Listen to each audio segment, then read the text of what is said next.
Hello, Seth. Let's go ahead and fire up this motor. Now, it's been sitting for several days, so I am going to choke it. Previously, when I started it when it's been warm,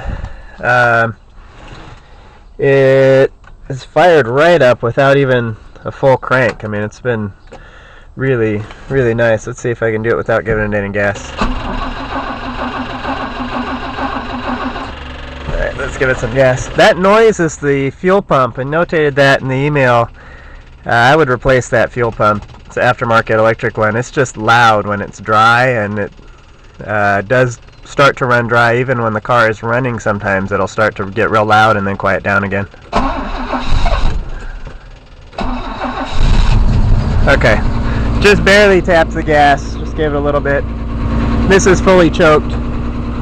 So let's pop the hood.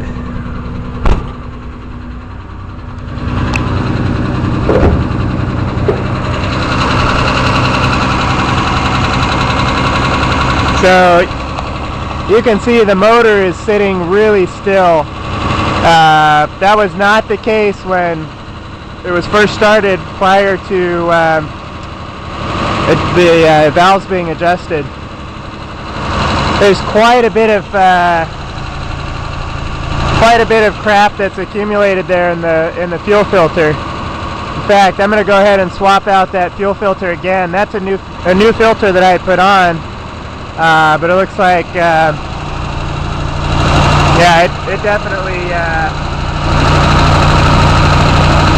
definitely needs to be replaced again.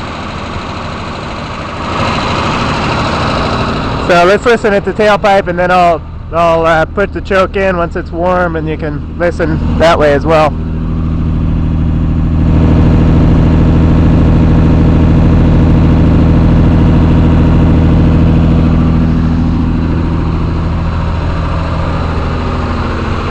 RPMs are over 1,000 right now, but it does settle down quite nicely with the choke in. Let's see if we can put that choke in yet.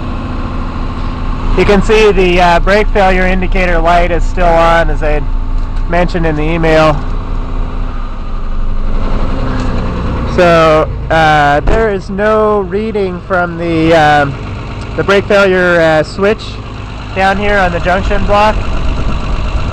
That is not providing any ohms reading in any position. I took the switch out and tested it.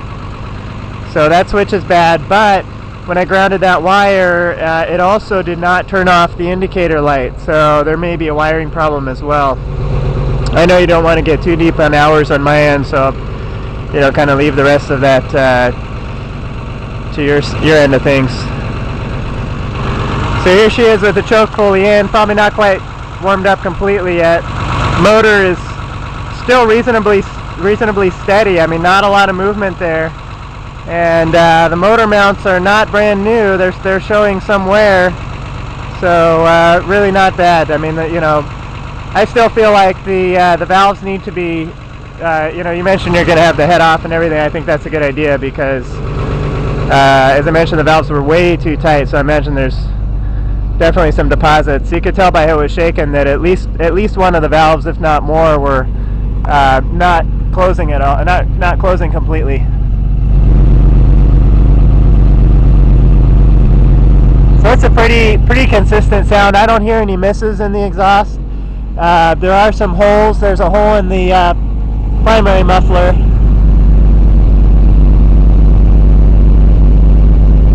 Even the noise coming out of that hole is pretty consistent. And there's a smaller hole in this resonator.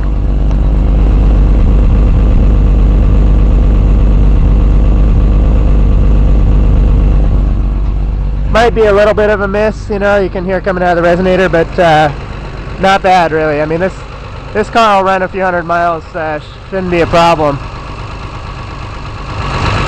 Boy, look at all that junk in that fuel filter. That's amazing.